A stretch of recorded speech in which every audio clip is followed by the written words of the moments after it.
Jai. Taha! Kau tak kaya ke? Kau buat apa tu? Lihat.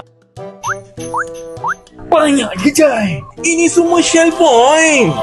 Apa? Semua pasal coin? Fine lah, Taha. Fine. Aduh, budak ni. Apa? Kau nak pakai bedak? Apa benda diorang borak ni? Oh, share the points rupanya. Mari saya terangkan. Barang? Mari saya terangkan. Isi RM50 petrol, dapat RM20 ganjaran tau. Encik tahu tak? Isi 50 dapat RON 20?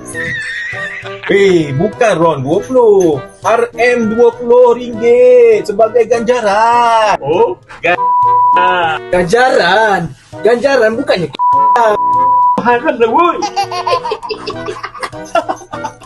Ali Grab, isi petrol RM50 dan dapatkan ganjaran RM20 eksklusif di Shell.